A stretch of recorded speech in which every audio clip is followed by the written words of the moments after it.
그러니까 우리가 이제 상식적인 생각에서는 그 명의를 차용한 사람이 사실 전부 제가 한 것이고 제가 직접 책임지겠습니다. 명의 대여자는 아무것도 모르니 책임을 묻지 말아주십시오. 이렇게 하는 것이 안녕하세요. 훈이루TV의 김기훈 변호사입니다. 자, 이번 시간에는 남에게 명의 대여를 해줬다가 내가 알지도 못하는 채권자로부터 책임을 지라는 말을 들었을 때 어떻게 대응해야 하는지, 정말로 내가 책임을 져야 하는 것인지, 왜 명의 대여를 하면 안 되는지 한번 설명드려보도록 하겠습니다. 이렇게 명의 대여를 해서 피해를 본 사례가 생각보다 많이 있습니다. 대표적인 명의 대여는 이제 지인 등의 요청으로 본인 명의로 일단 사업자 등록을 하고 실제로 그 사업은 다른 사람, 즉 명의를 차용한 사람이 운영하는 그러한 형태가 가장 많은 것으로 보이고, 이것 말고도 내 명의의 차량, 휴대폰, 통장 등을 지인 등이 사용하도록 허락하는 경우도 명의 대여에 해당하는데, 이러한 경우도 많이 있는 것 같습니다. 그리고 특정한 어떠한 계약을 본인 명의로 체결해 달라고 요청을 해서 그 내용도 전혀 모른 채 그냥 단순히 계약만 본인 명의로 체결하는 경우도 있는 것 같습니다. 이렇듯 겉으로 드러나는 명의와 실제 이를 사용하거나 운영하는 사람이 다른 경우, 이런 경우를 이제 우리가 명의 대여라고 합니다. 그래서 이러한 명의 대여에 따른 분쟁의 핵심은 명의 대여자, 즉 명의를 빌려준 본인이 그 내용에 대해서 전혀 모름에도 불구하고 과연 모든 책임을 져야 하는지, 이것이 바로 핵심입니다. 자, 그런데 이제 민사상 책임은 원칙적으로 명의자에게 묻게 되어 있습니다. 계약상 당사자에게 계약에 따른 책임을 묻는 것이 지극히 당연한 것이거든요. 그래서 제 입장에서도 의뢰인이 계약서를 가지고 왔다면 그 계약의 당사자에게 소송을 거는 것이 당연한 것입니다. 그 계약서에 명시된 그 당사자가 계약상 당사자이기 때문입니다. 당사자가 계약에 따른 책임을 지는 것이 명백하기 때문에 그 당사자를 상대로 소송을 진행하게 될 것입니다. 그리고 상법에는 명의 대여자 책임 규정도 존재하는데, 쉽게 설명드리자면 명의를 대여해준 사람은 그 명의를 실제 사용한 사람과 연대해서 제3자에 대해서 어떠한 책임을 지라는 규정이 있습니다. 즉, 그 명의를 신뢰한 제3자에 대해서 함께 책임을 지라는 것이기 때문에 내가 전혀 모르는 계약 내용에 대해서 책임을 지라는 규정까지도 있는 것입니다. 물론 이 상법에 따른 명의 대여자 책임 규정도 그렇고, 상대방이 만약에 내가 명의를 대여했다라는 사실을 잘 알고 있었다면 다툼의 여지가 있습니다. 즉, 명의 대여자인 내가 책임지는 것이 아니라 그 명의를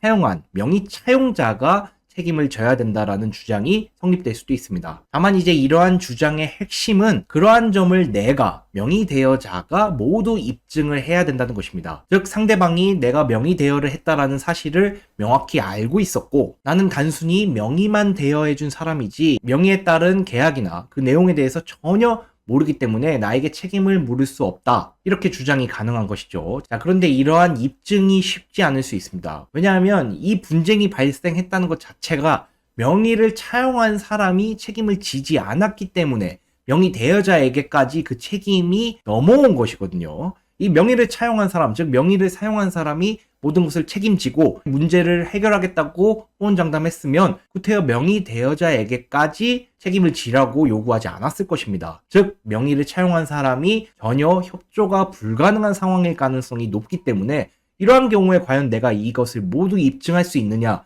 쉽지 않습니다. 그리고 이제 최악의 경우는 이 명의를 차용한 사람이 배은망덕하게 오히려 자신의 책임을 회피하기 위해서 그 계약은 명의 대여자가 직접 한 것이다 라면서 책임을 전가하는 경우도 많이 있습니다. 자, 이 경우에는 정말 최악인 상황이 벌어질 수도 있는 것이죠. 그러니까 우리가 이제 상식적인 생각에서는 그 명의를 차용한 사람이 사실 전부 제가 한 것이고 제가 직접 책임지겠습니다. 명의 대여자는 아무것도 모르니 책임을 묻지 말아주십시오. 이렇게 하는 것이 우리의 상식적인 기대죠. 명의를 대여한 사람 입장에서. 그런데 이러한 상식적인 기대가 무너지는 일이 많이 있습니다. 자, 그렇게 되면 이제 내가 하지도 않은 일을 전부 책임져야 될 수도 있기 때문에 상당한 위험이 있다는 것이죠. 그리고 이러한 명의 대여는 아예 형사상 문제가 되는 경우도 많이 있습니다. 그러니까 사업자 명의를 대여하는 경우에는 조세범 처벌법 위반으로 처벌받을 수도 있고, 통장 명의를 내가 대여한 경우에는 전자금융거래법 위반으로 처벌받을 수 있습니다. 그리고 이제 더 큰 문제는 명의 차용자가 만약에 내 명의를 사용해서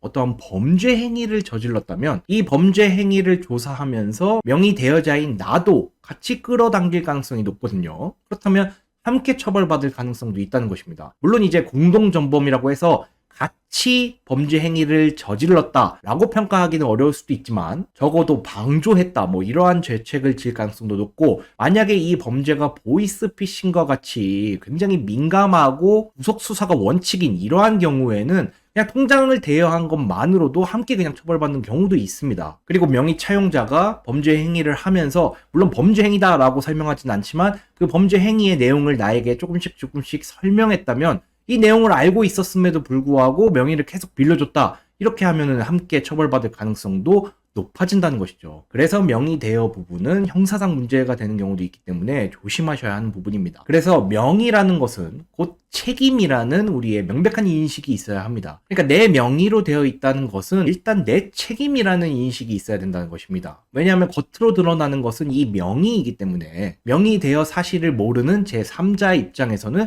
당연히 그 명의가 그 당사자이고 그 당사자가 책임을 져야 되는 것이 맞기 때문에, 명의를 빌려준다는 것은 그 명의에 따른 책임도 내가 질 가능성이 높다라는 명백한 인식이 필요합니다. 그렇기 때문에 그러한 책임을 지기 싫다면 명의를 빌려주는 것 자체를 극히 지양하셔야 합니다. 그런데 이제 세상살이가 복잡하다 보니까 명의를 빌려주는 것이 불가피하다면 향후에 그 명의를 차용한 사람이 나에게 책임을 전가할 것을 대비할 필요도 있습니다. 적어도 뭐 명의 차용자랑 어떠한 약정서를 작성한다거나 아니면 명의 차용자로부터 이에 해당하는 담보를 받아 놓는다거나, 물론 이것을 대비하는 것도 제가 보기에는 모호하고 쉽지 않아 보이긴 합니다. 그렇기 때문에 저는 명의를 빌려주는 것 자체를 아예 시작도 하지 않는 것이 필요하지 않나 이렇게 생각이 되고, 만약에 내가 명의를 빌려준 상황이라면 그 명의 빌려준 부분을 다시 되돌리는 것이 필요해 보입니다. 즉 더는 내 명의를 사용하지 말라거나 적어도 중단을 하는 것이 조금 더 안전할 가능성이 높아 보입니다. 그리고 이미 분쟁이 발생해서 명의 차용자의 채권자가 뭐 나에게 소송을 제기했다거나 한다면 그 제3자가 이 명의 대여 사실을 알았다는 등 뭐 여러 가지 주장을 해서 방어할 필요가 있기 때문에 그 경우에는 사실관계를 확인하셔서 한번 다퉈보시기 바랍니다.